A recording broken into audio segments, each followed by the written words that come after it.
전자발찌를 차고도 다시 성범죄를 저지르는 사례가 끊이지 않고 있습니다.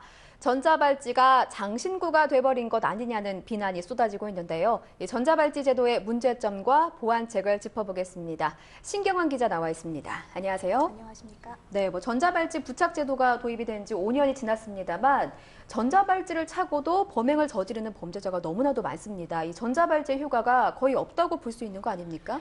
꼭 그렇진 않습니다. 이 성폭행 사범의 경우에는 전자발찌 도입 전 3년간 재범률이 14.8%였지만 도입 후 재범률은 1.67%로 감소했다고 합니다. 이렇게 수치만 놓고 보면 성과는 있어 보이지만 최근 사건들을 보면 한계도 존재한다고 할 수 있습니다. 네, 그렇군요. 24시간 감시해서 재범을 막겠다 이런 취지였는데 왜 이렇게 효과가 미미한 걸까요? 네, 전자발찌의 심리적 압박 효과가 재범률을 낮춘다는 것은 이미 확실하게 입증됐습니다. 하지만 재범죄가 끊이지 않는 것은 전자발찌의 한계를 보여준다고 할 수 있는데요. 이 재범을 줄이기 위해서는 배터리 용량을 늘리고 위치 추적을 보다 정확하게 하는 등 기술적 개선이 필요하다는 지적이 나오고 있습니다.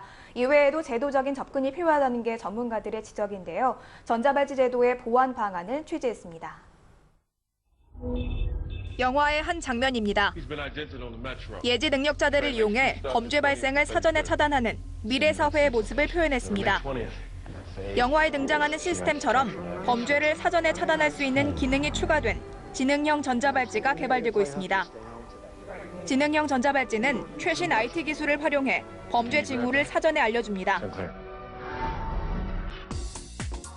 전자발찌 부착자의 과거 범죄 수법, 평소 이동 패턴 등을 현재 상황과 실시간으로 비교 분석해 이상 징후가 감지되면 즉각 상황실에 경보를 울리는 겁니다.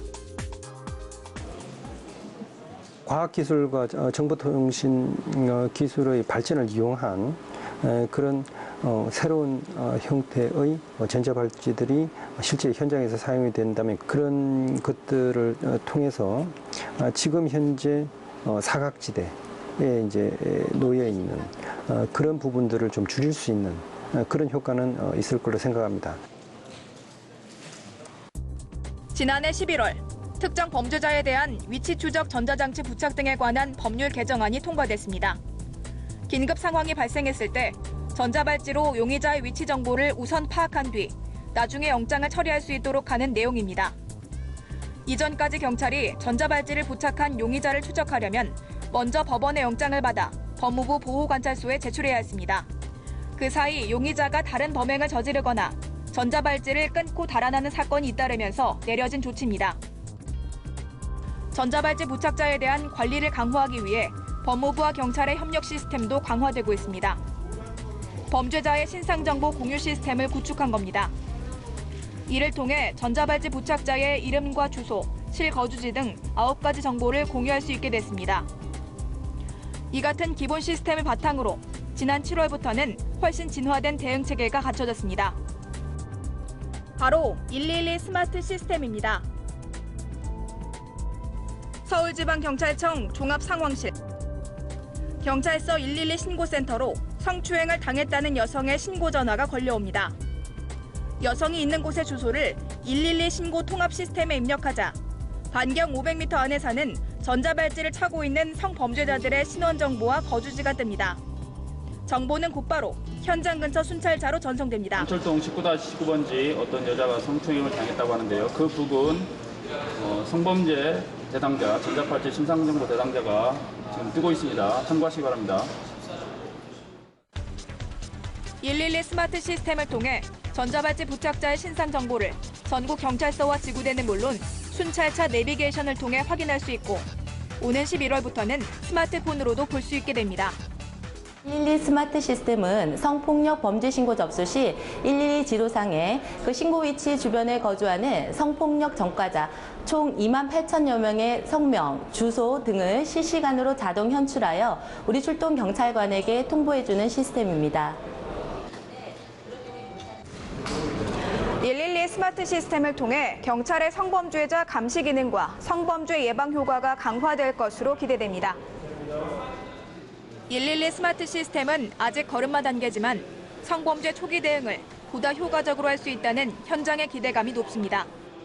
범죄 현장에 출동하는 우리 현장 경찰관들에게 주변 성범죄 전과자들의 정보를 실시간으로 알려주게 되면서 현장 대응력을 높일 수 있게 되었습니다. 전문가들은 전자발찌 제도의 실효성을 높이려면 전자발찌의 기술적, 제도적 한계를 보완하는 것뿐 아니라 범죄자에 대한 치료와 교화도 병행해야 한다고 말합니다. 경찰이나 또는 법무부에서 그들을 조금 더 과학적으로 더 정밀하게 이렇게 추적할 수 있는 장치는 만들 수는 있으나 실제로 그들이 변하는 것을 조정할 수 없기 때문에 사실은 그들이 그런 범죄를 통제할 수 있도록 심리적 프로그램을 동시에 개입하지 않으면 효과가 없다 보여지고 성범죄와 강력범죄로 더욱 불안해지는 사회. IT 기술과 심리적 효과를 바탕으로 도입된 전자발찌 제도가 표류하고 있습니다. 하지만 사전 예방과 조기 검거를 위해서는 뾰족한 대안을 찾기도 어려운 상황. 기술적, 제도적 문제를 보완해 도입 취지를 제대로 살리는 것만이 범죄자로부터 선량한 국민을 보호할 수 있는 길이 될 것으로 보입니다. 네, 지능형 전자발찌나 112 스마트 시스템 등 보다 강화된 감시 기능이 국민 불안을 좀 해소할 수 있을 것 같은데요. 하지만 무엇보다도 확실한 재범 방지법은 이 전자발찌 부착자를 관리하는 시스템이 강화돼야 하지 않을까요? 네, 맞습니다. 특히 전문가들은 현재 보호관찰관 인력이 지나치게 적다는 것을 지적하고 있습니다. 네. 이 보호관찰관 한 사람이 평균 120명을 관리하고 있다고 하는데요. 주요 선진국의 3배 이상이다 보니 관리가 제대로 될 리 없다는 겁니다. 법무부가 재범 가능성이 높은 집중 보호관찰 대상자를 따로 선정하긴 했지만 여전히 보호관찰관의 업무량이 과중하다는 지적이 나오고 있습니다. 네, 맞습니다. 한 사람이 120명의 범죄자를 어떻게 다 관리를 할 수가 있을까요? 정말 보완이 시급한 것 같습니다. 성범죄는 4년 사이에 25%가량이 늘었다고 합니다. 재범 위험이 높은 성범죄 전과자들을 중점적으로 면밀하게 감시하고 인력 확충 같은 제도적 보완이 좀 뒷받침이 돼야 되겠습니다. 신 기자 수고하셨습니다.